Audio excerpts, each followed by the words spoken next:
Mas minggu ini sambil cari juga jurnalnya, cari jurnalnya tiap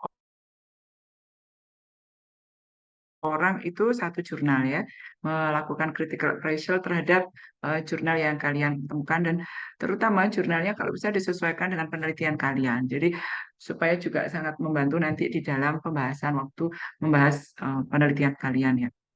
Jadi apa sih sebetulnya neoplasma? Kanker itu bagian dari neoplasma. Jadi kanker kalau di buku textbooknya Pathologic Basic of Disease itu masuk ke bab tentang neoplasma. Ya.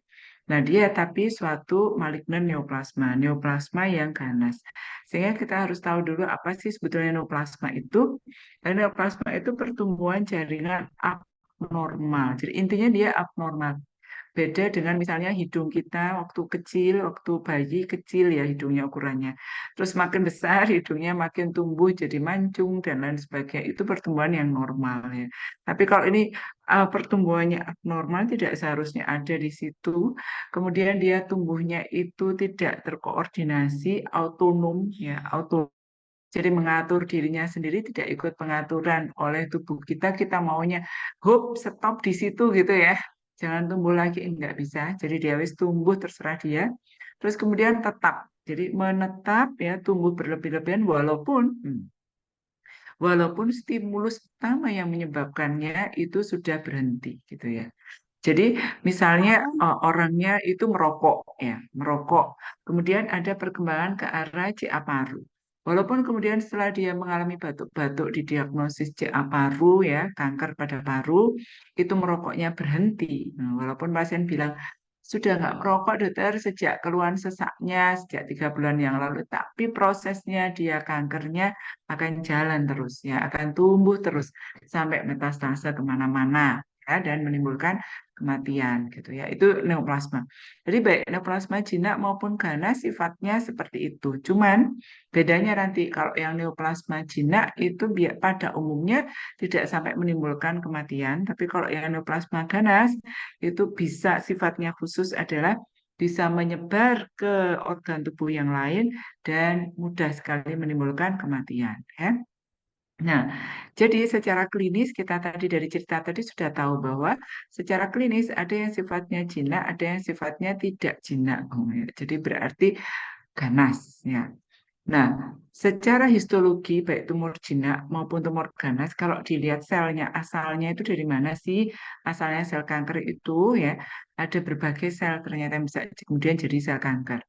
Ada sel epitelial itu contohnya dia adalah sel yang melapisi permukaan kulit, sel yang melapisi rongga mulut kita, yang melapisi daerah lidah sehingga ada kanker di lidah, dan lain sebagainya. Melapisi usus sehingga ada kanker usus, melapisi leher rahim sehingga ada kanker leher rahim, melapisi kelenjar-kelenjar di payudara sehingga kemudian di situ bisa jadi kanker payudara. Nah, itu contohnya ya, sel epitel. Terus kanker juga berasal dari sel mesenkimal. Sel mesenkimal itu asalnya waktu embryogenesis dia dari lapisan mesoderm. Kalau epitelial dari lapisan ektoderm ya. Nah, jadi dari yang mesoderm itu apa? Yaitu sel yang membentuk tulang, terus kemudian otot ya, pembuluh darah. Nah, kalau dia jadi kanker dari sel-sel itu maka namanya sarkoma.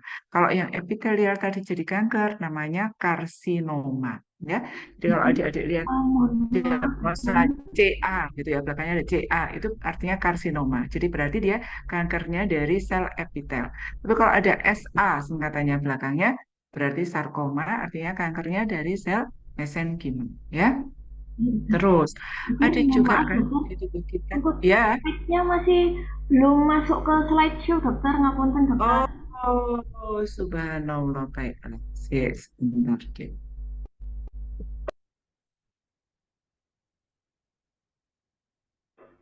Bentar ya. Oh, sudah Nah, terlihat dokter. udah bisa belum? Ampun dokter. Oke, udah bisa jalan, pindah-pindah. Bisa dokter. Oke, nanti kalau ada masalah lagi kasih tahu ya. Nah, sampai mana tadi? Ini ya, kalian udah lihat ya, berarti tulisannya ya. Tapi yang suara saya tadi bisa didengar ya, waktu menjelaskan. Iya dokter, terdengar jelas dokter suaranya. Oke, ya, Iya. oke. Lanjut ya, jadi selain sel epitel dan sel mesenkimal yang bisa jadi kanker, apalagi yaitu sel pembentuk darah. Nah, sel pembentuk darah ini aslinya itu kan dia pembentukannya itu di sumsum tulang gitu ya. Nah, jadi kalau kemudian dia mengalami kanker ya, kanker dari komponen darah, contohnya misalnya leukemia gitu ya, itu dia akan kemudian berproliferasi berlebih-lebihan ya, melebihi yang biasanya diproduksi oleh sumsum tulang. Jadi kalau diambil di namanya bone marrow fungsi ya atau bone marrow biopsi ya, itu akan terlihat bahwa komponen misalnya nih ya, misalnya yang jadi leukemia itu adalah sel-sel limfoblastik, bakal sel limfosit ya. Dia disebut dengan acute lymphoblastic leukemia ALL gitu ya. Nah, maka komposisi limfoblast gitu ya, yang seharusnya misalnya hanya di bawah 10%, itu dia akan merajai. Di mikroskop itu kelihatan dari biopsi sumsum tulang bahwa komponennya itu limfoblast itu yang paling dominan. Itu berarti dia udah jadi ganas gitu ya. Jadi itu contohnya. Terus apalagi yang hematopoietik dan lymphoid cell, contohnya lagi plasma sel myeloma atau multiple myeloma. Nah, itu keganasan dari sel plasma. Jadi nanti kalau difungsi di bone marrow-nya, itu yang dominan lebih dari 10%, bisa sampai 55% gitu. Terdiri dari sel-sel plasma. Dan biasanya bentuknya itu menjadi bizar-bizar gitu tuh. Bizar itu aneh ya. Jadi misalnya sel plasma yang normal itu harusnya intinya satu gitu ya. Ini enggak, bisa ada sel plasma inti dua, inti tiga gitu. Demikian pula sel limfosit bisa jadi keganasan yang kemudian kita sebut kanker kelenjar getah bening. Ya, jadi limfoma maligna. Jadi berupa benjolan di leher, kemudian juga di apa biasanya lipat paha, ketiak, tempat-tempat ada kelenjar getah bening. Kadang di intraabdomen, di situ juga ada kelenjar getah bening di para aorta, ya. Kadang juga di intratorakal di dalam ini kavum torakalis, jadi di dalam rongga dada. Di situ ada kelenjar getah bening di sekitar bronkus, ya, di daerah tengah-tengah itu ya, di daerah tengah-tengah itu ada kelenjar getah bening. Nah, di situ bisa kena ini juga ya, kena limfoma maligna. Nah, terus yang terakhir yang bisa jadi ganasan atau jadi tumor adalah germ cell. Nah, germ cell ini L-nya kurang dua itu ya, selnya nanti di anu sendiri ya, dikoreksi. Germ cell ini adalah sel apa ya? Jadi dia itu bakalnya embrio gitu tuh loh. Dia itu bakalnya fetus ya. Jadi kalau germ selnya itu bisa tumbuh, itu nanti jadinya itu bayi sebetulnya ya. Tetapi ini enggak. Nah, jadi dia mengalami pertumbuhan klonal karena terjadi mutasi, terus kemudian tumbuhnya menjadi keganasan. Jadi kalau keganasannya itu menyerupai diferensiasi berbagai jaringan meniru bayi, maka dia akan menjadi imatur teratoma, teratoma yang ganas. Jadi di situ ada jaringan eh, tulang rawan, ada jaringan otot, ada jaringan kelenjar-kelenjar gitu, mirip kayak struktur manusia, tapi berantakan strukturnya, nggak membangun bentuk bayi gitu, enggak. Jadi membentuk ya udah benjolan besar, terus di situ ada berbagai jaringan komponen yang ada di manusia, tapi ganas, nah, gitu ya. Nah, itu contohnya yang germ cell. Ada lagi germ cell ini yang proliferasi klonalnya itu menuju ke arah undifferentiated. Jadi dia tidak berdiferensiasi jadi gambaran seperti tulang, seperti otot, enggak ya. Jadi sel-sel yang primitif sifatnya. Contohnya misalnya seminoma kalau pada laki-laki, disgerminoma kalau pada perempuan gitu ya. Jadi ada berbagai jenis kanker dengan yang masing-masing itu memiliki ciri khas dia driver mutasinya itu di mana. Nah, biasanya yang diteliti itu terutama ini si driver mutasi ini. Jadi mutasi yang mengawali atau yang memegang kendali dari proliferasi sel ini ya itu yang kemudian dicarikan antinya jadi untuk targeted ya atau untuk dasar kemoterapi berarti ini yang kemudian diblokir gitu kerjanya supaya dia nggak merangsang proliferasi terus atau menghambat apoptosisnya sel yang ganas gitu ya nanti itu jadi waktu prinsip memberikan terapi pada kanker ya. Terus nomenklaturnya sekarang. Jadi penamaannya gimana sih kalau kanker itu? Kalau dia tumor tapi jinak bukan kanker, maka belakangnya biasanya diberikan oma, ya. Tetapi kalau dia ganas itu belakangnya diberikan karsinoma, sarkoma gitu ya. Tetapi hati-hati ya, hati-hati kalau sampai dia golongan tadi kanker kelenjar getah bening, itu namanya limfoma. Jadi belakangnya oma tapi ganas. Terus ada lagi perkecualian hepatoma, itu juga kanker pada liver ya. Terus ada lagi juga basalioma, itu kanker di kulit. Jadi ada beberapa oma yang menyertai penamaan kanker-kanker tertentu. Jadi tidak selalu yang diberi akhiran oma itu jinak. Ya. Ada juga yang diberi akhiran oma kayak tadi plasma sel myeloma, tapi dia ganas, gitu ya. Jadi memang perlu ngapalin kalau yang ini ya. Nah, terus kemudian ini yang tadi contohnya berasal dari mesenkimal ya, jaringan mesenkimal atau dari mesodermal. Kalau dia dari tulang rawan, itu namanya kalau jinak kondroma. Kalau ganas kondrosarkoma. Kalau dia dari fibroblas, tumor fibroblas, sel fibroblas, fibroma jadi fibrosarkoma. Kalau dia osteoma, jadi osteosarkoma. Untuk yang dari epitelial, jaringan epitelial atau kelenjar-kelenjar, kalau dia jinak namanya adenoma. Kalau dia ganas, jadi sel ganasnya itu membentuk gambaran melingkar-melingkar dengan lumen, lubang di tengah, itu disebut dengan adenokarsinoma kalau ganas. Papiloma ini berarti membentuk tonjolan, berpapil gitu. Nah, papiloma ini kalau jinak, kalau ganas, itu ya tetap sesuai dengan selnya. Jadi bentuknya papilomatik, tapi selnya squamous, berarti dia nanti namanya ikut squamous cell karsinoma gitu ya. Terus kemudian ada yang bentuknya papil-papil. Papil-papil ini lebih langsing daripada papiloma. Yang papiloma itu nonjolnya itu kayak gendut gitu, bulat, membulat ya. Kalau yang papillary ini menonjolnya itu runcing-runcing kayak jari-jari. Nah, ya, kayak gitu. Nah, terus ada tumor jinak yang dia seperti kista, jadi berisi cairan. Terus ada dilapisi papil-papil gitu. Jadi sel epitelnya itu menyusun bentuk papil-papil. Nah, ini disebut papillary cyst adenoma. Contohnya pada tumor di ovarium sering ini, ya, cyst adenoma. Terus kemudian polip ini sering pada hidung, misalnya kan, ada polip di hidung atau polip di kolon, ya, jadi di usus besar, ya. Beberapa jenis polip, jadi yang contohnya adenomatous polip itu merupakan faktor risiko untuk nanti dia berkembang menjadi adenokarsinoma di kolorektal, ya. Nah, terus di dalam suatu jaringan tumor, termasuk di dalam jaringan tumor yang ganas atau kanker, ada dua komponen basicnya ya. Yang pertama adalah komponen parenkim dari jaringan kanker tersebut, dan yang kedua adalah komponen stromanya. Nah, siapa sih parenkim ini? Yang parenkim ini adalah selnya tadi, sel neoplasmanya, sel yang jadi ganas itu. Proliferasi sel yang ganasnya, kalau dia epitel, squamous berarti ya sel squamous yang ganas ini.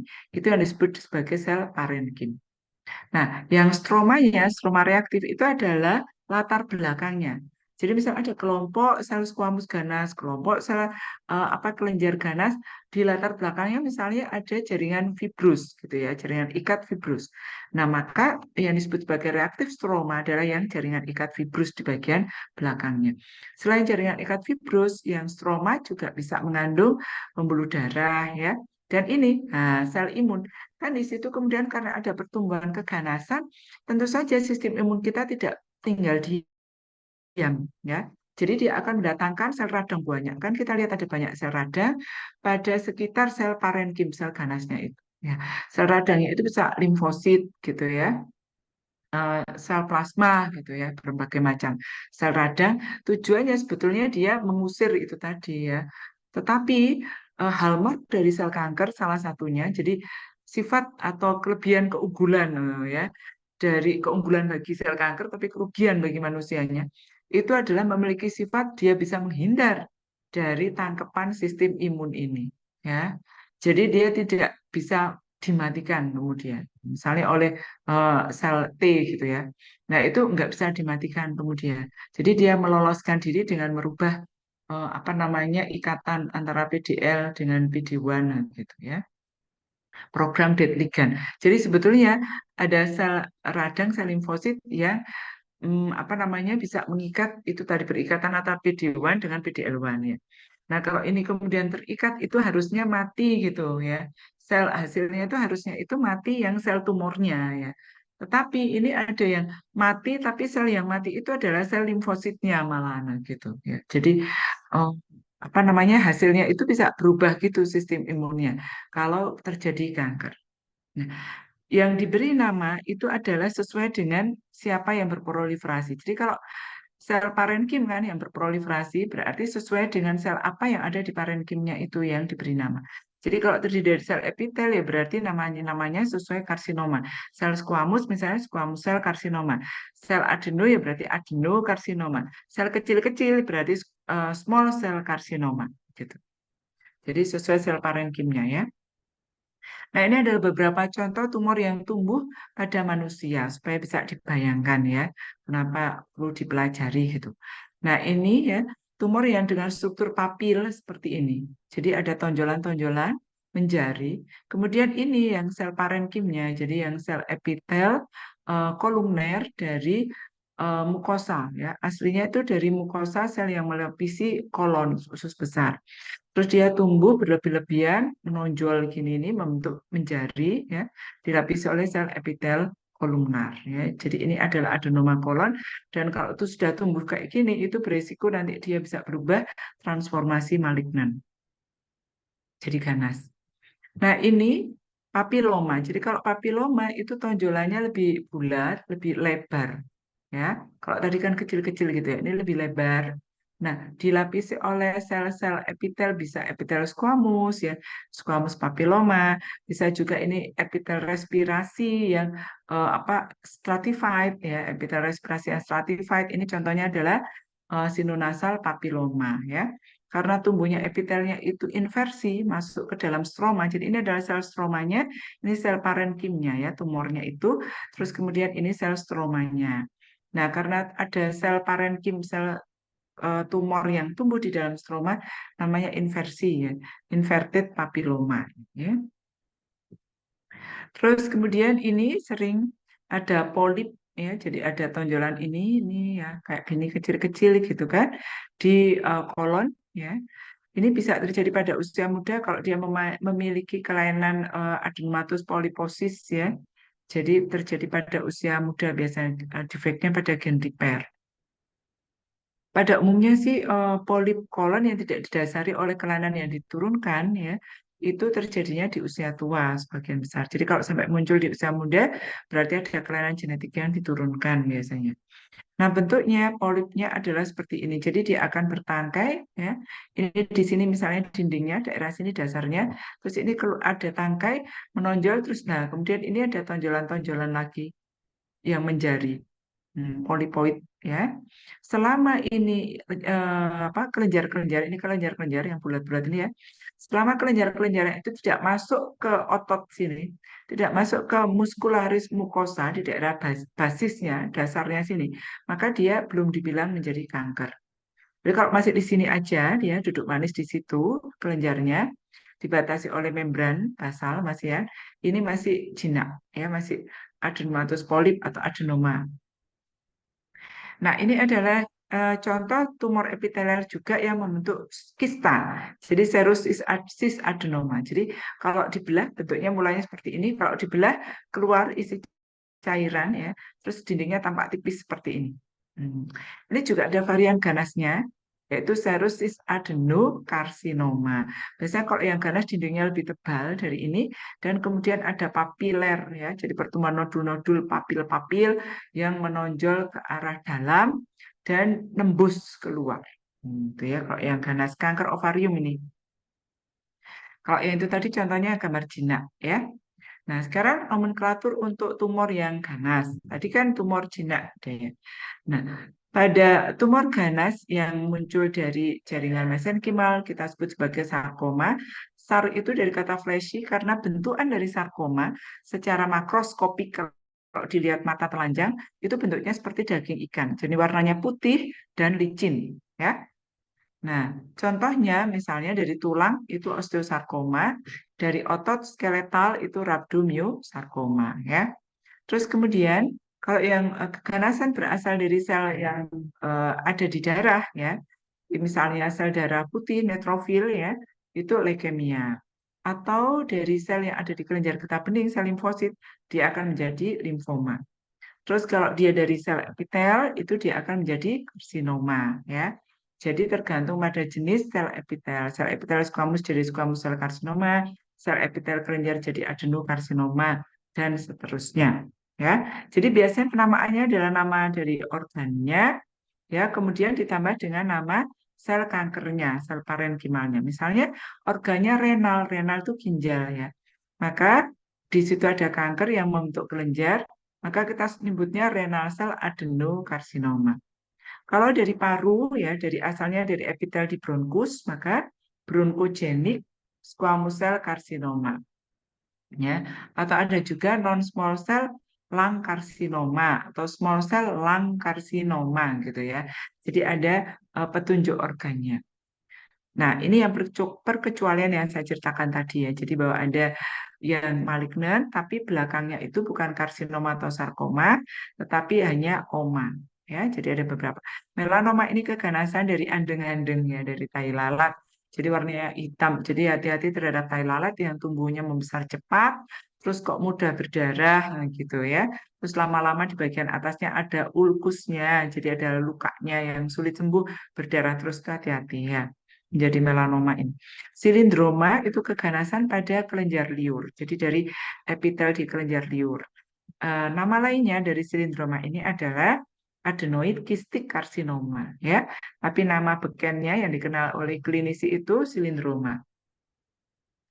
Kalau yang basalioma ini keganasan kanker dari kulit, ya, kanker dari kulit. Terus kemudian kalau limfoma tadi kanker dari sel limfosit, ya. Saya izin berhenti sebentar menerima telepon, ya.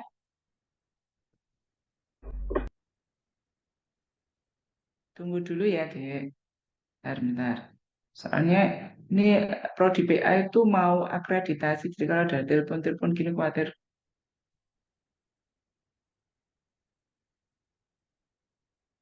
Kalau ini dengan cari ya, ini saya bilang, lu Yose kan ngajar, ketemu sore-sore dulu, ya iki yang untuk ngajar sama jam itu, ini kan, terus kan jadi nanti.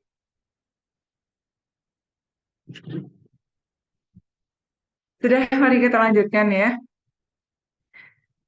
Ini adalah apa namanya daftar lengkap, ya, dari nomenklatur beberapa jenis tumor, ya. Kita lihat di situ ada berbagai jaringan yang mesenkimal itu adalah tadi, ya, berasal dari jaringan fibrus, dari jaringan lemak, tulang rawan, kemudian dari jaringan tulang, dan ini masing-masing namanya gitu, ya. Yang dari epitelial, dari epitel squamous, dari sel basal yang tadi jadi basalioma, itu nama lainnya adalah basal sel karsinoma, ya. Dari sel melanosit, sel pembentuk nevus bisa jadi kemudian malignan melanoma dan seterusnya, ya. Koriokarsinoma.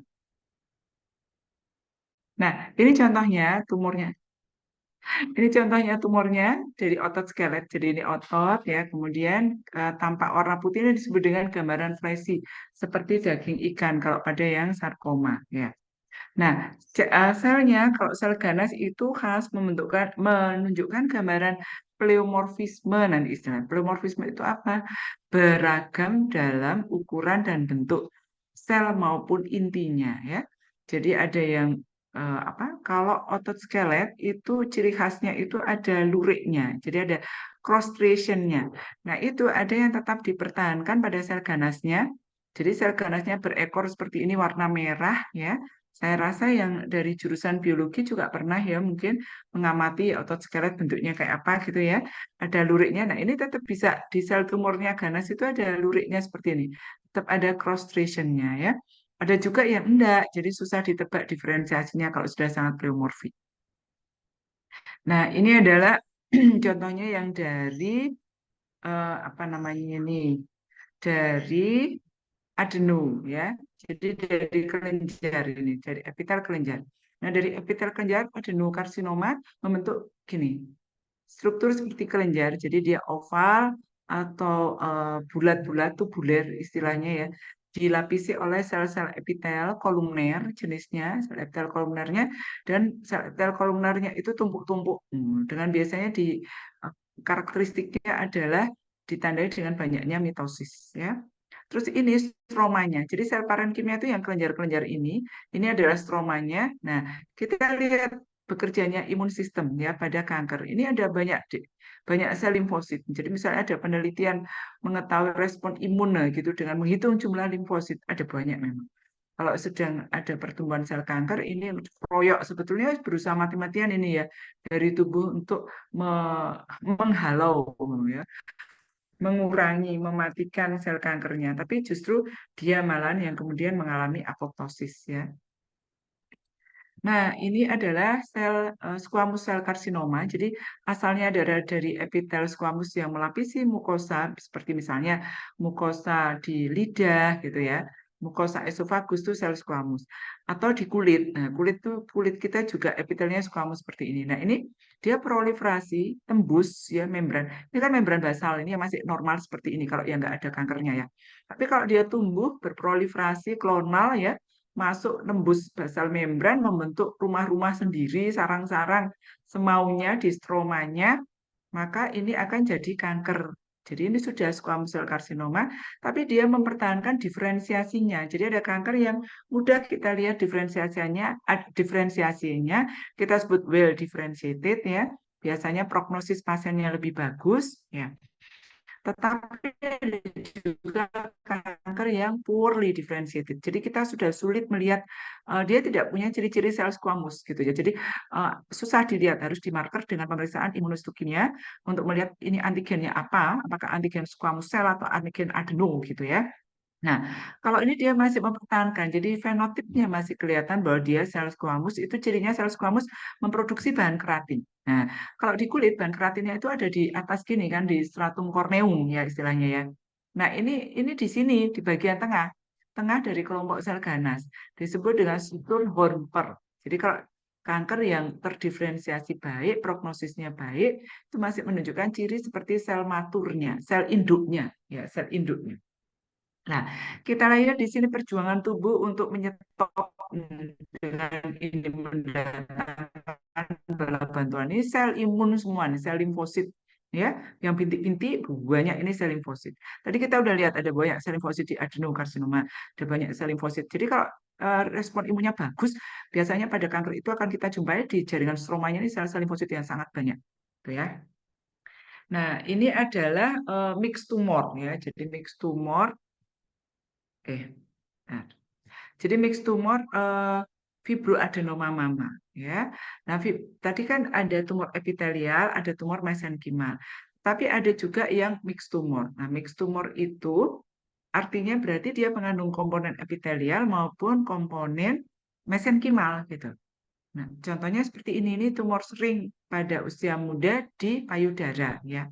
Nah, strukturnya terdiri dari kelenjar-kelenjar, ya, kelenjarnya juga proliferatif nih ya, kelenjar-kelenjarnya payudara. Terus stromanya juga stroma yang hiperseluler, jadi banyak sel.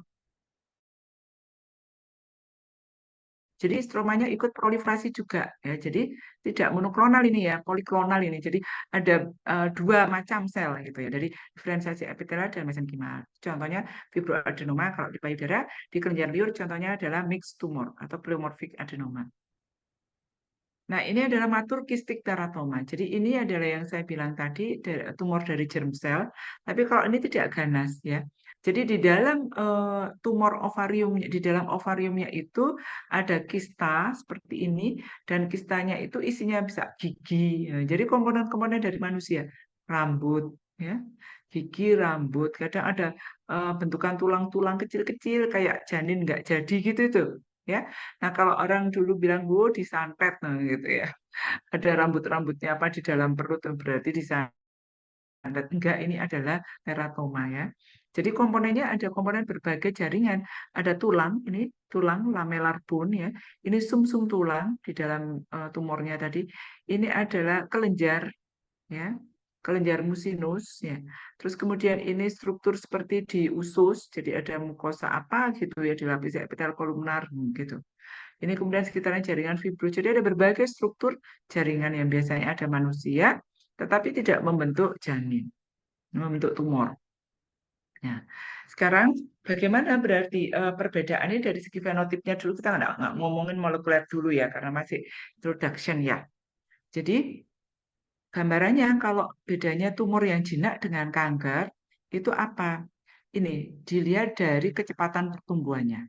Jadi kalau tumor jinak itu tumbuh, ada yang tumbuhnya itu progresif ya, tetapi tidak secepat pertumbuhan dari kanker. Jadi misalnya kalau di riwayat pasiennya bilang tumornya 5 tahun gitu, insya Allah sebagian besar tumor yang tumbuhnya 5 tahun itu adalah tumor yang jinak. Sekarang apakah ada keganasan kanker yang tumbuhnya itu 5 tahun? Ada juga, yaitu kanker yang low grade. Jadi derajat keganasannya rendah. Nah, gitu ya.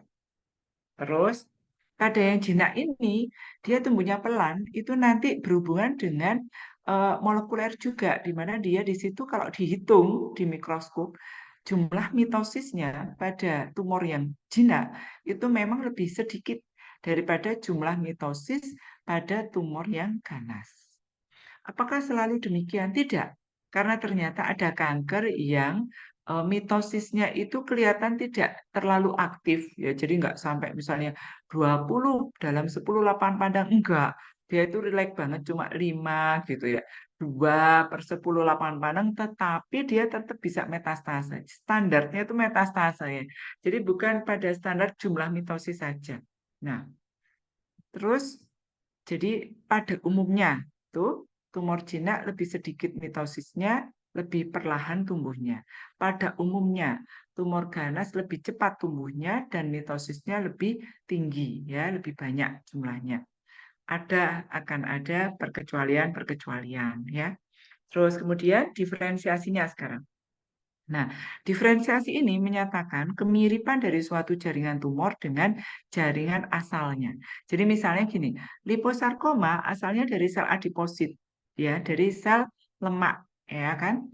Nah, maka kalau liposarkomanya well differentiated, bentuknya itu masih bisa dilihat bahwa dia itu bentuk sel adiposit. Cuma intinya lebih besar, membran intinya irreguler, lebih hiperkromatik gitu ya. Jadi masih bisa dilihat misalnya kayak anak gitu ya. Masih bisa dilihat dia ini adalah anaknya Bu Restu gitu ya. Karena Bu Restu itu punya apa namanya ciri misalnya matanya sipit misalnya gitu ya. Nah, si anak ini masih bisa dilihat bahwa oh ini anaknya Bu Restu matanya juga sipit gitu. Tapi ada sedikit perubahan kalau si anak ini abnormal ya. Nah, misalnya kemudian apa gitu ya, pada anak ini ada cirinya apa gitu yang menunjukkan dia apa namanya ini anaknya Bu Restu tapi tidak tampak sama plek dengan Bu Restunya gitu ya. Nah, itu tumor yang benign, well differentiated. Tumor yang malignan itu sudah jauh ya dari induknya, morfologinya. Jadi dia menunjukkan perubahan pada 4S, size, shape, structure, dan stain. Ya. Pulasanya itu berbeda. Akan tampak hiperkromatik, ukurannya beragam, ya bervariasi, besar kecil, bentuknya juga beragam, gitu ya. Namanya anaplasia. Dia menunjukkan perubahan anaplasia. Terus tumor yang jinak itu invasi lokal, ya invasi lokal. Jadi dia mendesak tumbuhnya di situ, besar, mendesak sekitar. Tapi tidak sampai yang menimbulkan kehancuran yang berat, infiltrasi, kemudian metastasi itu tidak ya. Jadi dia seringkali ada kapsulnya, ada batasnya, pinggirnya itu jaringan ikat. Terus di daerah basal membran itu tidak ditembus oleh sel tumor yang jinak. Kebalikannya, kalau dia ganas ya, maka tepinya itu tidak beraturan. Jadi dia tepinya itu seperti cancer gambarnya kepiting. Itu kan jari-jarinya itu kok jari sih, kakinya kepiting itu banyak ya.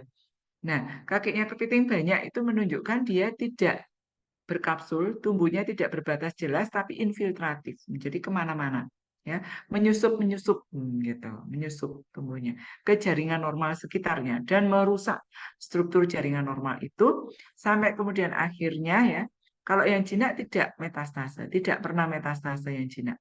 Tetapi kalau yang tumor ganas itu bisa banget metastase. Karena tadi itu ya dia merambat-merambat kan tumbuh infiltratif di jaringan stroma, temu pembuluh darah. Terus dia bisa mengeluarkan apa namanya bahan yang melisiskan, jadi menyebabkan apa lisis dindingnya pembuluh darah itu sehingga kemudian dia menembus. Jadi protein mengurai proteinnya di dinding pembuluh darah, kemudian dia menembus masuk di dalam pembuluh darah itu dan mengalami metastasis hematogin, ikut aliran darah sampai ke paru, ke otak dan ke organ-organ lain. Gitu ya. Itu sifatnya kalau yang ganas. Nah, secara makroskopik ini kelihatan bedanya. Jadi secara makroskopik ini jinak ya. Ini adalah leiomioma. Jadi yang disebut sebagai orang awam mioma di uterus ya, mioma di rahim. Sakit miom gitu ya. Biasanya gejalanya perdarahan yang sulit berhenti. Nah, tumor jinak miom itu ya, walaupun menimbulkan resiko perdarahan-perdarahan, tapi dia jinak. Jadi permukaannya halus ya, terus ada batas jelas, berbatas jelas bulat gitu ya. Terus konsistensinya itu padat, kenyal ya. Kalau ditusuk tidak mudah tembus. Terus tidak ada daerah yang nekrosis, daerah yang mati jaringannya, tidak ada perdarahan-perdarahan. Nah, berbeda dengan tumor ganas, ini adalah kanker di apa namanya endometrium. Jadi endometrium itu adalah yang melapisi bagian dalam rahim, tempat melekatnya eh, plasenta itu di endometrium ya, bagian dalam dari rahim sini. Nah, jadi di endometrium bisa terjadi adenokarsinoma seperti ini. Kita lihat dia tidak berbatas jelas, infiltratif tumbuhnya. Ini ya. Nah, jadi sudah dekat banget dengan tepi dindingnya uterus ya. Terus ada perdarahan-perdarahan ya dia, perdarahan-perdarahan. Dan juga ada nekrosis gitu ya. Jadi tumbuhnya infiltratif. Bisa sampai keluar jebol ke sini dan ke organ sekitarnya, ke ovariumnya ya, ke kelenjar getah bening sekitarnya gitu. Jadi metastasenya itu bisa secara hematogen, bisa secara limfogen ya. Limfogen nanti berarti mendapatkan sel ganas itu di kelenjar getah bening. Kelenjar getah bening ada di sekitar tumor ganasnya. Kalau secara hematogen berarti metastase lewat darah ke organ-organ yang lebih jauh. Misalnya kanker pada itu ovarium ya. Nah, itu dia bisa metastase hematogen ke paru. Jadi bisa menjalarnya itu ke paru. Tapi yang sering dia metastase limfogen dulu ke kelenjar getah bening di daerah paraileaka. Jadi di daerah pelvis karena letaknya apa namanya tadi ovarium kan di pelvis ya. Nah, sekarang tadi kita udah lihat ya gambaran makroskopik bedanya benign dengan malignan ya. Jadi, ini adalah hasil akhir dari perubahan-perubahan molekuler yang nanti kita pelajari. Jadi, kanker itu merupakan akumulasi dari mutasi-mutasi gen-gen ya. Nah, mutasi gen-gen yang terakumulasi itu nanti hasilnya adalah fenotip kanker seperti yang kita lihat secara mikroskopik ya, berubahnya mikroskopik dulu sampai tidak bisa terdeteksi secara gambaran radiologi di foto nggak kelihatan benjolan sampai kemudian dia tumbuh ya mengalami replikasi tidak terkendali ya sampai terus bisa tadi berbentuk benjolan yang kelihatan kemudian di foto ya. Nah, terus kemudian di biopsi diambil contoh jaringannya ini yang kemudian kelihatan di mikroskop. Nah, bagaimana di mikroskop kita membedakan fenotip tumor yang jinak, tumor yang ganas gitu ya. Nah, jadi kalau dia jinak itu biasanya ya selularitasnya itu rendah, lebih rendah atau moderate ya. Terus dan kohesif, ikatan antar selnya itu bagus gitu ya. Kalau ini contoh dari ini bisa benign fibrosistositoma, bisa juga tumor yang intermediate dermatofibrosarkoma protuberan, gambarnya seperti ini. Tapi bisa kita lihat tumor jinak maupun tumor yang intermediate itu selnya uniform. Jadi ukuran bentuk selnya sama, kalau spindle ya spindle semua. Beda lihat dengan yang ini ya, ada yang raksasa intinya gede ya, ada yang bentuknya spindle ya, ada yang bentuknya wis tidak karu-karuan ya. Ada bentuknya epitelioid atau poligonal gitu ya. Ada yang bentuknya itu agak bulat, oval gitu. Jadi berbagai macam. Ini yang disebut dengan pleomorfisme ya. Nah, sering didapatkan nekrosis pada keganasan, pada jinak tidak. Terus pada gambaran intinya, kalau jinak tadi seragam uniform ya. kromatinya halus atau vesikuler. Pada yang pleomorfik kelihatan hitam-hitam, ungu-ungu gelap, itu hiperkromatik istilahnya, hiperkromatik ya. Jadi ada diffuse hiperkromasia, pleomorfik ya. Kromatinya tampak kasar, kemudian membran intinya itu irreguler ya. Kecuali pada small round cell tumor. Small round cell tumor ini kanker ganas, terdiri dari sel bulat-bulat, tidak pleomorfik. Jadi dia seragam semua, tapi dia kanker ya. Jadi akan selalu ada perkecualian gitu kalau tumor. Jadi hukum hukum dasar itu pada kanker pleomorfik. Tapi akan ada perkecualian di mana didapatkan pleomorfisme pada tumor jinak atau ada kanker tapi uniform monoton, tidak pleomorfik gitu ya. Itu yang merupakan ujian supaya manusia tidak jumawa ya. Jadi tidak kemudian selalu merasa yakin, "Wo, pleomorfik ini wes jelas mesti anu kanker."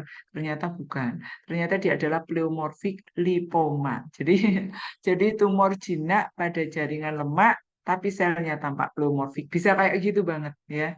Jadi ada banyak perkecualian. Nah, terus mitosis, urusan mitosis ini ya, jadi dia proliferasi. Sel ganas kan memiliki hallmark mampu menciptakan sinyal-sinyal sendiri yang merangsang dia proliferasi terus-menerus. Jadi dia tidak tergantung pada sinyal resmi untuk berproliferasi ya. Walaupun sinyal proliferasi itu tidak ada, dia bikin sinyal sendiri terus-menerus sehingga dia berproliferasi dan dia immortal gitu ya.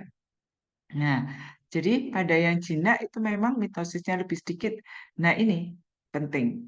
Pembedanya terutama bukan jumlah mitosis sebetulnya, tapi ada tidaknya mitosis yang atipik. Jadi mitosis yang tipikal seperti pada tumor jinak itu harusnya membelah diri kedua kutub menjadi dua anak sel, ya.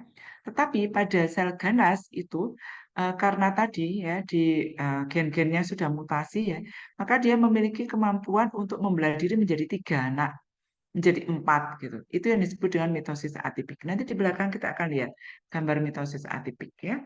Nah, sehingga dari urean tadi karakteristiknya untuk kanker berarti sel yang ganas itu apa? Ada anaplasia ya. Jadi sifat anaplasia. Kemudian anaplasia itu meliputi tadi pleomorfik ya bentuknya gitu. Itu sifat anaplasia. Terus kemudian pleomorfik ya tadi eh, beragam ukuran maupun bentuk inti dan sel. Terus ini morfologi dari intinya itu berbagai macam. Ada yang intinya banyak seperti ini. Ada yang intinya tunggal sangat besar. Ada yang intinya ukurannya sedang. Ada yang intinya bentuknya memanjang oval. Ada yang bentuknya seperti koma, spindle, macam-macam. Ya. Nah, terus kemudian dan juga kromatinya lihat. Bintik-bintik gini kasar atau sangat gelap hiperkromatik ya. Terus mitosisnya ya juga sering menunjukkan mitosis yang meningkat dan mitosis yang atipik. Terus ini, loss of polarity. Jadi dia kehilangan polaritas. Misalnya pada sel squamous itu seharusnya selnya itu rebah posisinya, jadi horizontal. Tetapi kalau dia sudah ganas, dia tidak manut terbentuk pola horizontal gitu itu tersusunnya, tidak.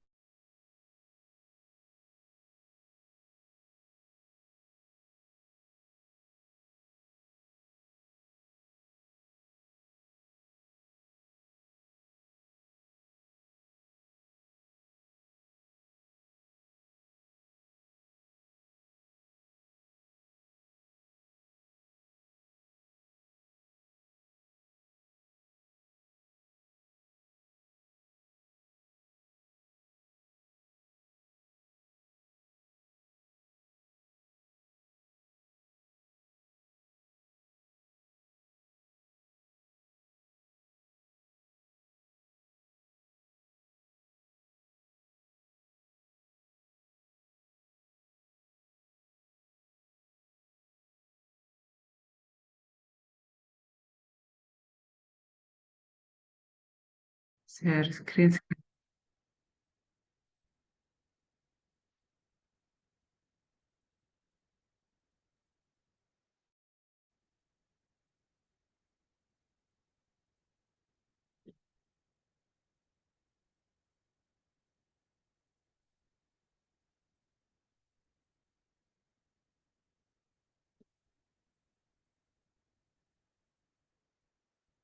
Bisa bergerak?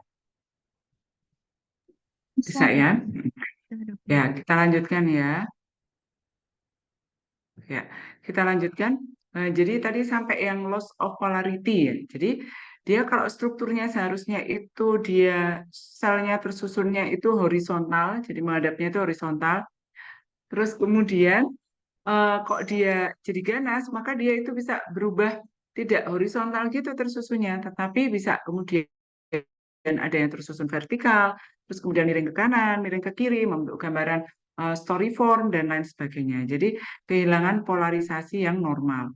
Terus kemudian juga bisa ada ischemic necrosis karena tadi ya pasokan makanannya itu dipergunakan oleh lebih banyak jumlah sel ya, sehingga kayak rebutan gitu persaingan dalam mendapatkan oksigen dan makanan ya, banyak yang kemudian mengalami nekrosis.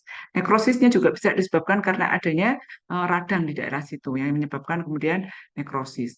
Nah, terus juga bersifat infiltratif tadi, jadi dia memiliki kemampuan untuk aktif berproliferasi, kemudian infiltrasi ya ke jaringan sehat sekitarnya, masuk kemudian ke dalam pembuluh darah, ikut aliran pembuluh limfa maupun pembuluh darah ke kelenjar getah bening dan juga ke tempat-tempat yang jauh ke organ-organ yang lain yang disebut dengan metastase. Jadi itu adalah 5 karakteristik dari neoplasma ganas ya. Nah, ini saya mau menunjukkan mitosis ya. Jadi ini kita kan belajar tentang siklus sel ya, sudah mulai dari SMA mungkin ya diajari tentang siklus sel sudah apa ya, ada G1, G2, MS yang gitu-gitu kan ya. Nah, terus kemudian kalau dia sudah masuk ke mitosis, itu kan ada fase-fasenya. Jadi ada profase, gambarannya akan seperti ini, tersusunnya kromatinnya. Profase masih kayak menggumpal gitu tuh.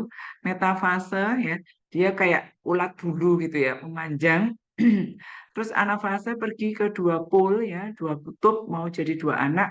Telofase sudah saling memisahkan diri, tinggal pisah di daerah sitoplasmanya.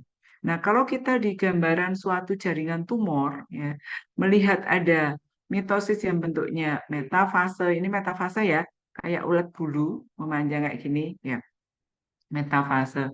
Terus kemudian juga lihat yang mirip dengan profase seperti ini gitu. Ini adalah mitosis yang tipikal, ya. Biasanya ada pada jinak, tapi pada keganasan juga sering ada mitosis yang tipikal. Bedanya adalah pada yang jinak tidak ada mitosis atipik. Tapi pada ganas sering didapatkan mitosis yang atipik. Mitosis yang atipik itu gimana? Dia tidak simetris. Jadi bentuknya aneh gitu ya, bentuknya bizar ini seperti roti croissant gitu, seperti apa ini ya, nut ya. Kemudian juga seperti pohon kayak gini ya, ada yang seperti kupu-kupu ya, atau kelelawar. Ada yang pecah menjadi tiga, ini menghasilkan tiga anak. Ada yang menghasilkan buahnya anak ini. Ya, jadi dia pecah multipolar ya. Jadi ada tetrapolar, tripolar gitu sehingga hasilnya itu anak-anaknya banyak. Ada yang seperti bunga seperti ini ya. Ini disebut dengan mitosis yang atipik.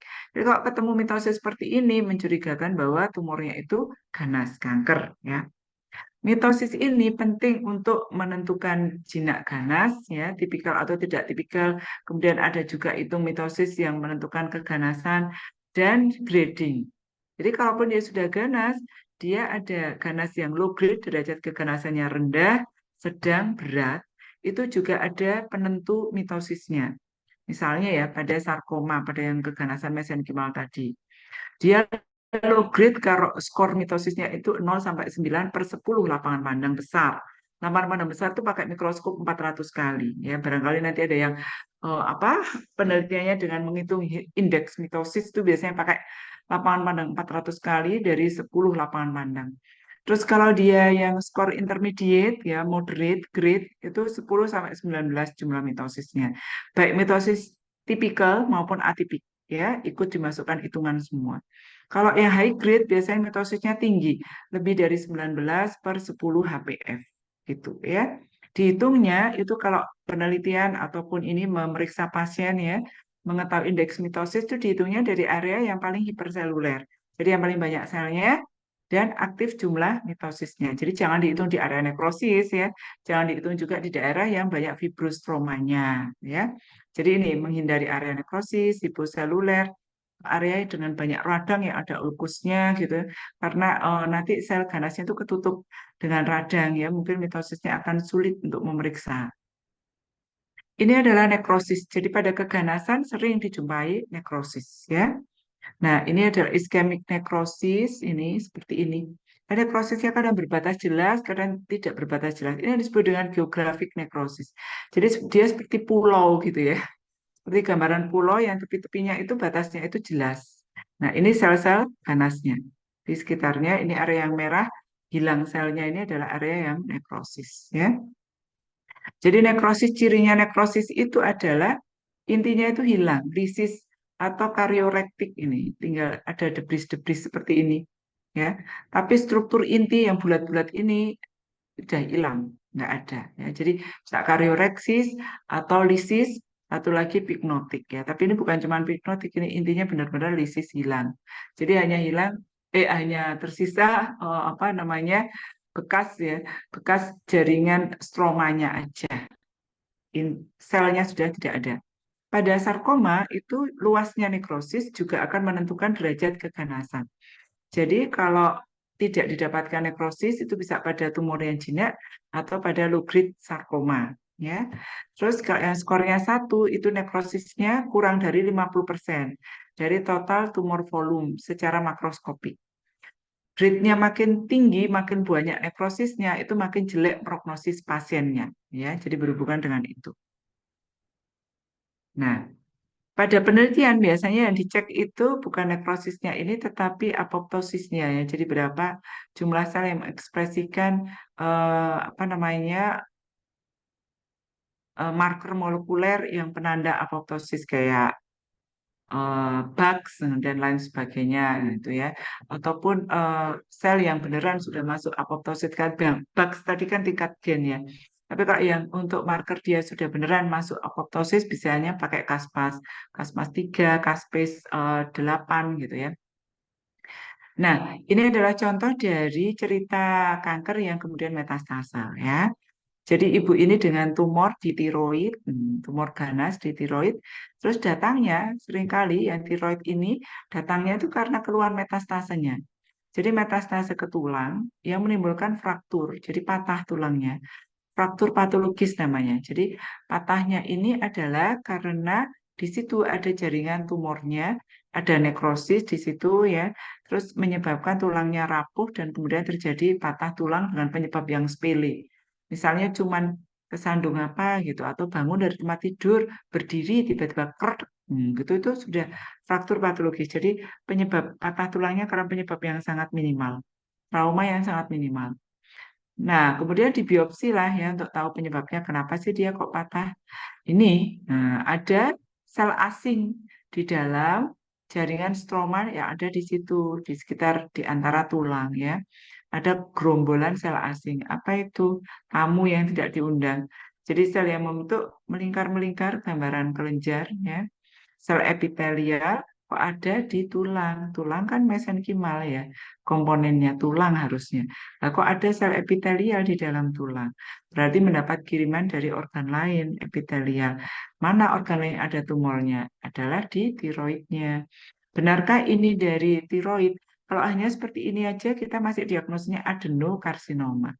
Nah, untuk tahu dari tiroid, kita harus memarker apakah ada antigen tertentu yang berasal dari tiroid. Markernya pakai imunohistochemia ya. Mungkin nanti ada di antara kalian yang penelitiannya pakai imunohistochemia. Jadi dengan imunohistochemia kita bisa melihat ekspresi dan distribusi dari antigen ya, penanda sesuatu yang kita cari.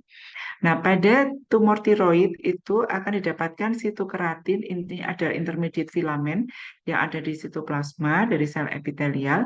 Nah, dia berjumlah lebih dari 20 jenis ya sitokeratin, ada low molecular weight dan high molecular weight sitokeratin.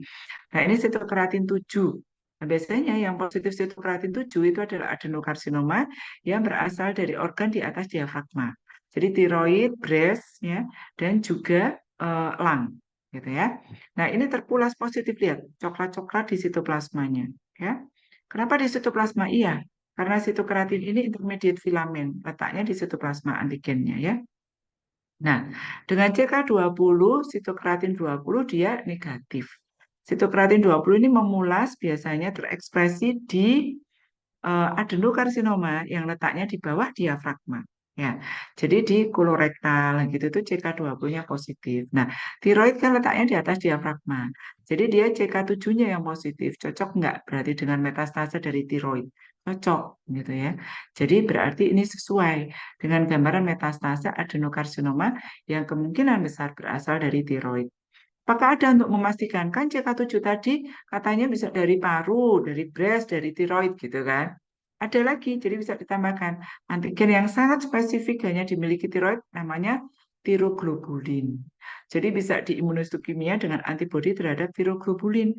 Nanti kalau tiroglobulinnya juga positif di inti, maka berarti betulan CK7 yang positif ini adalah berasal dari tiroid, gitu ya. Itu cara pencariannya. Kalau nanti aplikasinya kepada pasien. Nah, sekarang kita lihat bagaimana sih kok bisa berkembang jadi kanker, apakah ujuk-ujuk gitu ya. Ada yang kemudian ujuk-ujuk ya, ada yang berasal dari tumor jinak dulu, kemudian dia transformasi malignen, ada yang berasal dari keradangan dulu. Contohnya yang berasal dari keradangan dulu ya. Nah, keradangannya ada dua, Dik, yang bisa jadi kanker. Keradangan yang disebabkan oleh mikroorganisme seperti virus, yang paling sering menyebabkan kanker itu yang jenis virus ya. Virus hepatitis C, hepatitis B, ya, itu bisa kemudian menyebabkan hepatocellular cell carcinoma. Terus virus lagi HPV, human papilloma virus di serviks, itu sering menyebabkan karsinoma serviks ya. Nah, virus lagi apa? Virus HHV8, herpes human virus, human herpes virus kebalik ya. Human herpes virus nomor 8 ya. Itu menyebabkan Kaposi sarkoma. Ada lagi apa? Epstein-Barr virus. Itu bisa menyebabkan smooth muscle tumor, ya, menyebabkan limfoma, menyebabkan C. anasofaring ya, karena Epstein-Barr virus. Nah, proses tadi dia infeksi ya, infeksi kronis baik oleh virus maupun misalnya oleh penyakit autoimun seperti pada inflammatory bowel disease yang diteliti Prof. Agustina ya, kolitis ulceratif ya, jadi dibuat model tikus yang kolitis, jadi membuat kolitis induced ya, kolorektal karsinoma waktu itu penelitiannya. Nah, itu mirip seperti itu ya. Nah, induced-nya ini, kolitisnya itu bisa karena bahan yang menyebabkan karsinogenik tadi, bisa juga karena autoimun. Kalau di manusia karena autoimun ya. Nah, kalau yang ini yang diceritakan ini terutama karena infeksi kronis disebabkan karena virus atau karena iritasi kronis. Jadi misalnya CA di paru itu terjadi radang kronis karena iritasi akibat asap rokok. Jadi dia terpapar zat karsinogen yang ada pada asap rokok ya. Nah, pada sel yang mengalami keradangan kronis ya, dia akan kemudian merubah bentuk ya sebagai suatu respon adaptasi sel ya menjadi bentuk yang menurut perkiraan tubuh kita itu lebih tahan terhadap faktor yang membuat trauma. Jadi contohnya epitel di respirasi itu epitel kolumner. Dia rentan terhadap trauma. Jadi dirubahlah menjadi epitel squamous seperti permukaan kulit. Permukaan kulit kita kalau nggak kegros banget kan nggak sobek ya. Jadi dia kuat banget gitu ya. Nah, jadi sel di daerah bronkus kita ya, bronkus atau bronkiolus, cabang-cabang dari orang perokok, mulanya dia akan mengalami perubahan. Di situ ada radang, radang yang kronis ya. Nah, radang yang kronis ini menyebabkan radikal bebas di situ banyak, menyebabkan mutasi ya, mutasi pada DNA. Mulanya itu akan terjadi metaplasia, perubahan respon adaptasi dulu ya. Ini belum pakai mutasi-mutasi pertamanya. Respon adaptasi jadi sel yang lebih kuat ya terhadap perubahan, berubah jadi sel squamous dia. Nah, akan perubahannya sama-sama sel matur pertamanya.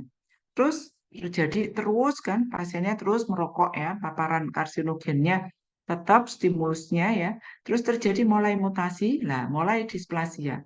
Jadi displasia ini mulai pertumbuhan yang disorder, jadi tidak sesuai dengan kaidah yang normal, mulai jadi abnormal selnya ya. Intinya bentuknya mulai irreguler gitu. ya. Terus mulai ada peningkatan mitosis, ya, mulai polarisasinya berubah dari dia letaknya itu horizontal menjadi agak miring, ya, gitu ya, dan lain sebagainya. Jadi mulai ada perubahan menjadi sel yang abnormal. Tapi dipakai derajat dulu, belum jadi kanker dia, masih prakanker displasia itu ya. Jadi ada displasia tingkat ringan, mild displasia, moderate displasia, severe displasia. Nah ini, yang severe displasia itu sudah tinggal ibaratnya maling gitu ya. Dia itu sudah di dekatnya jendela. Tinggal melong, sudah jadi kanker. Nah, jendelanya ini apa? Membran basalnya. Ya. Jadi, kalau kemudian seluruh lapisan sel yang ada misalnya di bronkus itu yang berubah jadi epithelial squamous tadi itu kemudian seluruhnya sudah gede-gede berubah jadi imatrus semua, namanya displasia yang severe. Kalau dia berubah jadi anaplasia semua ya, maka dia menjadi karsinoma yang in situ. Ya, misalnya di serviks gitu ya. Anaplasia semua jadi karsinoma in situ. Kalau dia menembus basal membran, lompat jendela malingnya, itu jadi karsinoma yang invasif, masuk rumah. Masuk infiltrasi ke dinding ya, infiltrasi ke jaringan paru, bukan cuma ada di rongga lumennya bronkus, tapi masuk ke jaringan paru sekitarnya ya, yang sehat. Nah, itu sudah jadi karsinoma yang invasif. Jadi perkembangannya dari radang kronis, mengalami metaplasia, perubahan menjadi sel epitel jenis lain yang lebih kuat terhadap trauma, terhadap injury ya. Terus kemudian di sini mulai meningkat proliferasi, semakin meningkat proliferasi, semakin kopinya itu tidak benar gitu ya. Jadi semakin diturunkannya itu sel-sel dengan DNA yang cacat gitu ya, error. Terjadi displasia ringan, sedang, berat ya, semakin banyak mutasi akumulasi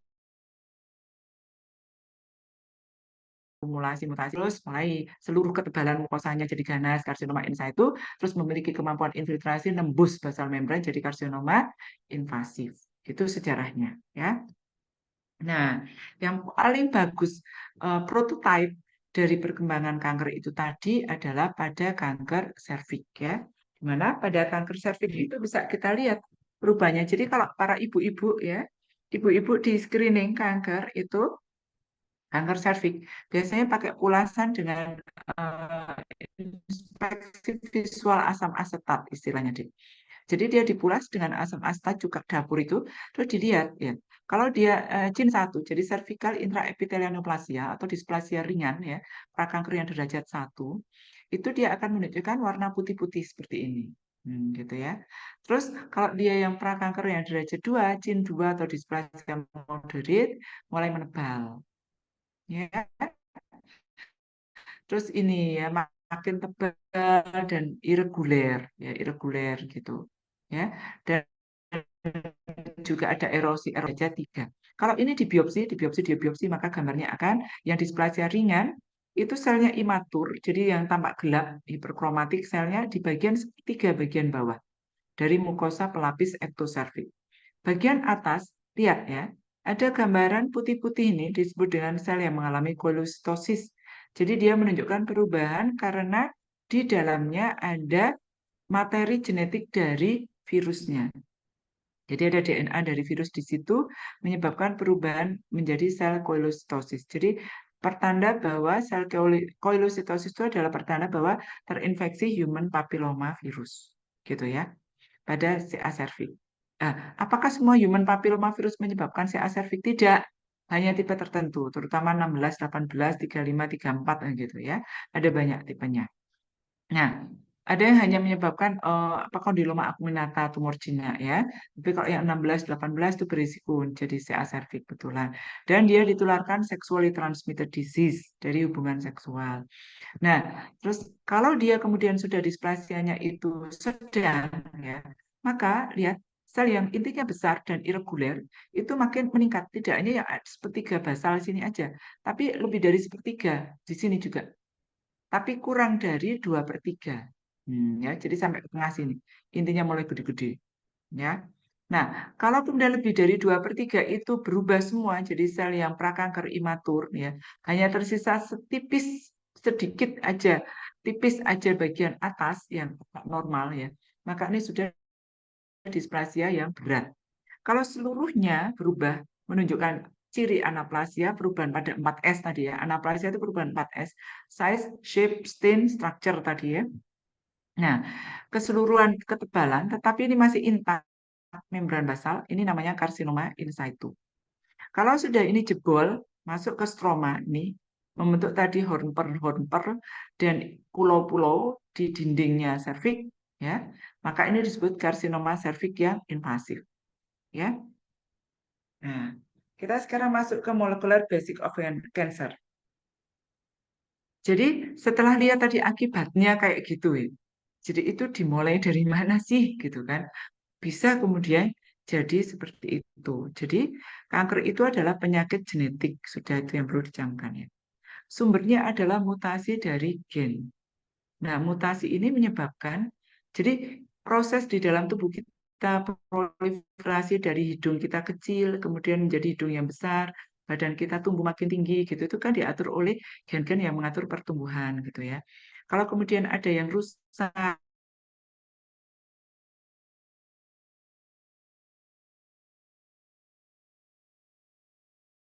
gitu kemudian ada yang rusak DNA-nya maka akan datang gen repair ya untuk memperbaiki.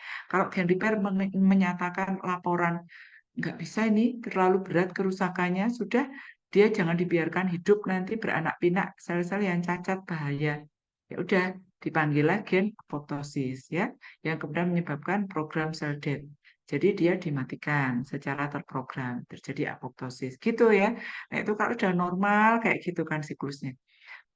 Begitu salah satu para penjaga tadi, gen-gen yang menjaga tadi itu, gen yang tumor suppressor gen, yang mengendalikan apoptosis, yang gen repair gitu tuh mengalami mutasi, hmm, atau gen proliferasi mengalami mutasi sehingga berlebih-lebihan proliferasi yang tanpa terkendali, sudah ya selnya menjadi sel yang normal ya, akan kemudian menyebabkan terjadinya kanker ya.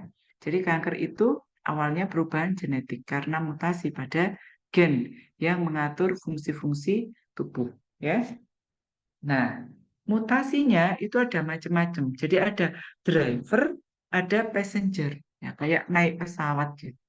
Jadi ada kaptennya yang mengawali segala proses menjadi kanker. Jadi menginisiasi, ya, menginisiasi. Nah, driver mutasi itu dia mengawali terjadinya perkembangan progresi ke arah kanker. Biasanya dia pada gen yang mengkode protein yang mengendalikan pertumbuhan, ya. Terus kemudian juga pada gen yang mengkode RNA maupun mikroRNA sama yang mengendalikan sinyal pertumbuhan, ya. Nah, driver mutasi ini bentuknya seperti apa sih? Bisa tiba-tiba kehilangan satu nukleotide ya. Jadi atau delesi mikro, jadi sedikit bagian gitu itu hilang kemudian. Atau delesi yang besar gitu ya. Delesi yang besar. Jadi hilang bagian besar dari kromosom itu ya. Terus biasanya yang kemudian sangat mengganggu adalah kalau yang delesi itu mengandung bagian dari tumor supresor ya. Jadi tumor supresornya itu menjadi loss ya. Nah, terus kemudian bisa juga rearrangement dari kromosom. Jadi ada translokasi kromosom sehingga eh, gennya itu ijol-ijolan gitu. Terjadi fusi gen yang kemudian menyebabkan terproduksinya protein yang menyebabkan sinyal pertumbuhan itu terus merangsang dirinya terus-menerus. Bisa seperti itu. Atau terjadi amplifikasi gen yang menghasilkan protein yang kemudian memblokir kerjanya tumor suppressor gen. Contohnya gini. Pada sarkoma dari mesenchimal yang disebut dengan liposarkoma, itu kenapa dia muncul adalah mulanya terjadinya amplifikasi dari gen MDM2 gitu. Nah, MDM2 ini kerjanya menginhibisi tumor suppressor gen P53 gitu. Jadi dia mengendalikan kerjanya P53 ya. Supaya tidak mensupresi terus, supaya dia kemudian kalau sudah selesai perbaikan-perbaikan ya DNA, itu fungsi supresinya terus dihilangkan dengan pengendalian dari MDM gitu ya. Itu kalau MDM-nya wajar jumlahnya ya. Tapi kalau terjadi amplifikasi gen MDM2, dia mensupresi terus kerjanya tumor supresor gen, si P53-nya tidak berkutik, tidak bisa kerja, ya. Akibatnya tidak ada yang menghentikan siklus proliferasi sel pada saat ada sel yang DNA-nya rusak, ikut diproduksi terus, beranak pinak terus. Nah, gitu gambarannya, ya. Nah, contoh lagi penyakit keganasan yang penyebabnya adalah amplifikasi gen, ya. Amplifikasinya gen pada yang endemik ini. Dia dari satu slit ini nah, menjadi teramplifikasi ya, menjadi segini gedenya gitu ya. Nah, itu menyebabkan keganasan pada kelenjar suprarenal, biasanya pada anak-anak usia kurang dari 5 tahun. Dan ini bisa kemudian metastase kemana-mana, ke tulang, kemana-mana ya. Ini sangat ganas yang neuroblastoma ini. Nah, penyebabnya tadi, gen amplifikasi pada endemik ya. Nah, terus bisa sih terjadi mutasi gitu itu ya. Mutasinya itu kita mengalami mutasi itu dengan apa? Pada dua dua apa ya? Pada dua sumber gitu ya. Jadi bisa somatik mutasi ya, bisa mutasi germline. Mutasi germline ini yang kita given gitu ya. Jadi sudah memang diwarisi. Jadi mendapatkan warisan gen yang mutasi dari pohon keluarga. Contohnya apa? Kayak gitu, pada Li-Fraumeni syndrome. Jadi Li-Fraumeni syndrome ini di dalam pohon keluarga itu ada mutasi gen supresor tumor P53. Jadi di dalam satu pohon keluarga didapatkan banyak penderita kanker maupun karsinoma maupun sarkoma. Ya. Nah, itu perlu diperiksa apakah ada mutasi pada gen P53. Nah, sedangkan yang somatik mutasi, dia terlahir dengan tidak membawa gen yang mutasi, gitu. Tidak punya warisan gen yang mutasi yang menyebabkan risiko kanker.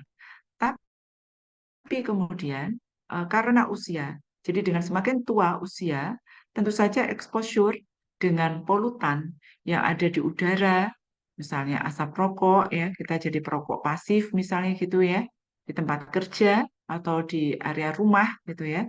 Makanya kalau ada yang rokok suruh jauh-jauh, wis diisip-isip sendiri aja. Kok memang nggak mau sadar berhenti ngerokoknya gitu ya. Jangan boleh deket-deket kita gitu ya. Atau bisa kalau punya anak benar-benar dihindarkan dari asap rokok ya. Nah, itu jadi jangan sampai jadi perokok pasif. Jadi dengan makin meningkat usia, makin sering kan kita re-exposure ya, makin banyak akumulasi dari segala hal yang bisa menyebabkan apa radikal bebas di tubuh kita itu tinggi dan itu merusak DNA. Jadi terjadi akumulasi perubahan-perubahan DNA yang tidak normal dan itu kemudian bisa menjadi pencetus kanker di usia tua. Naudzubillah min dzalik ya. Nah, apa namanya? Makanya sebagian besar kanker itu terjadinya adalah pada usia tua. Karena tadi faktor makanan yang dimakan ya mengandung banyak bahan pengawet, hati-hati ya. Jangan micin-micin jaya ya. Generasi micin yang gitu ada yang bilang kayak gitu ya sukanya MSG banget ya. Jadi dihindari yang ada pewarna-pewarna gitu ya, yang terlalu ngejreng-ngejreng gitu tuh taburan-taburan segala macam itu hati-hati. Terus kemudian pengawet-pengawet ya. Terus kemudian insektisida, hati-hati. Jadi kalau mengkonsumsi buah atau apa yang kira-kira disemprot insektisida betul-betul dicuci bersih baru kemudian dikonsumsi atau sayur mayur ya besok-besok kalau jadi ibu-ibu rumah tangga hati-hati ya. Nah gitu.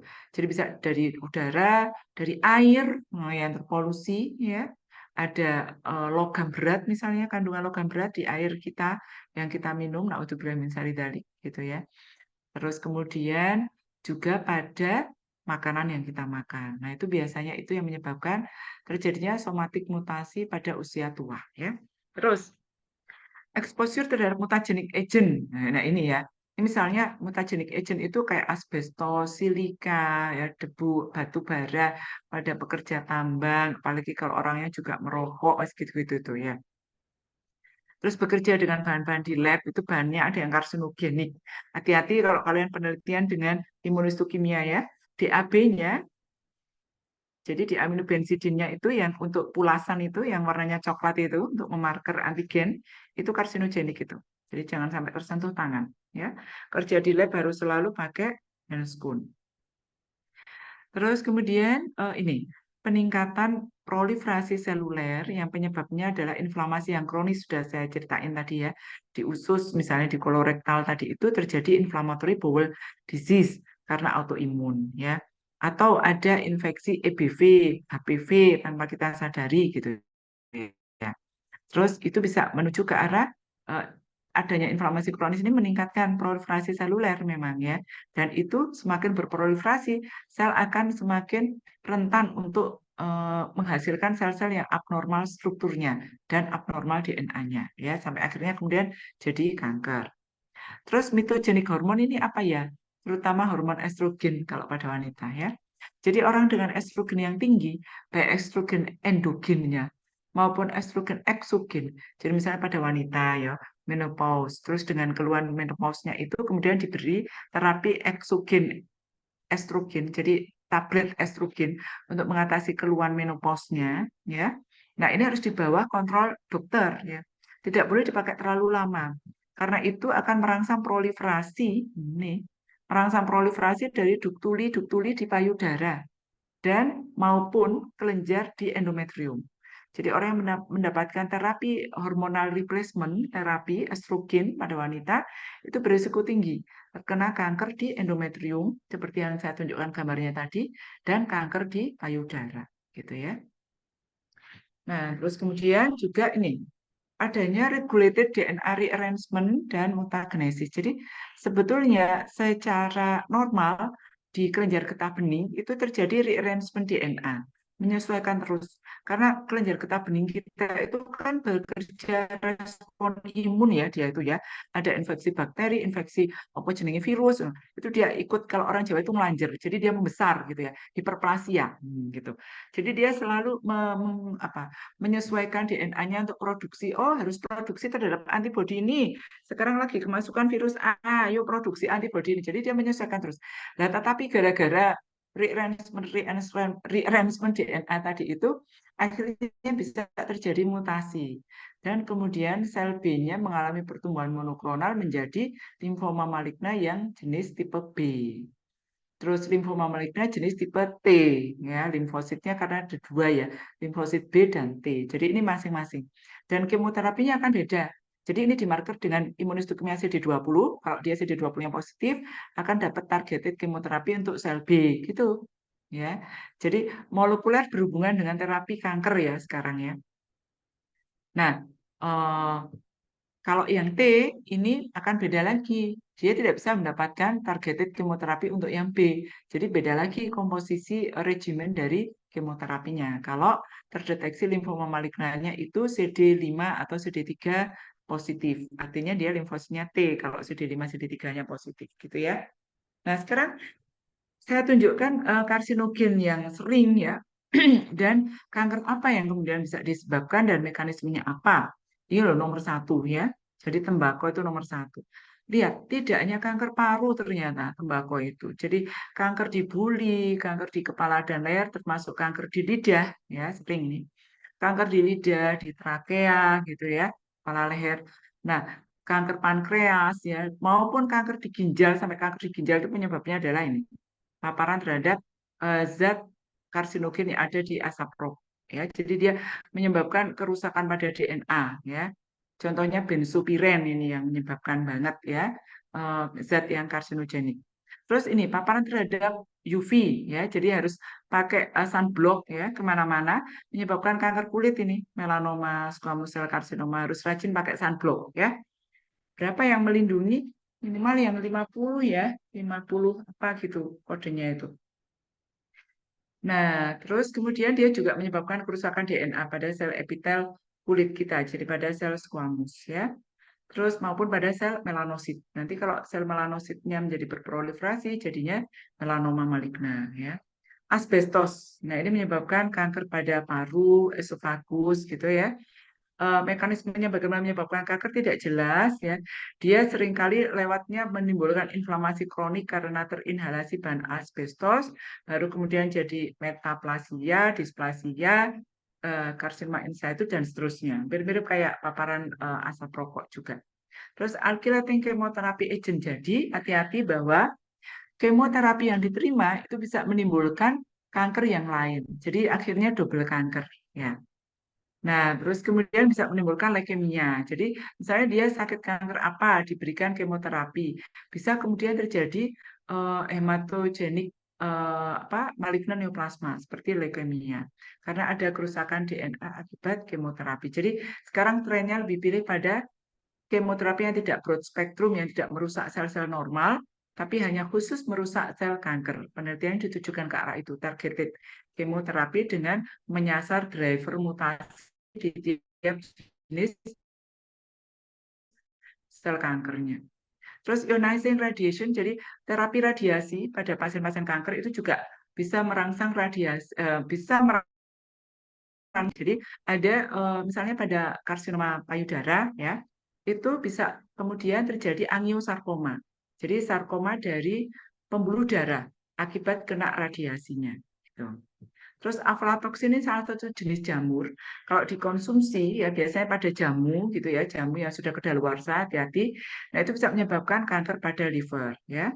Terus nitrosamid ini adalah pada ikan asin atau makanan kalengan yang diawetkan. Jadi dia bahan pengawet ini ya, menyebabkan kanker di lambung, kanker di esofagus.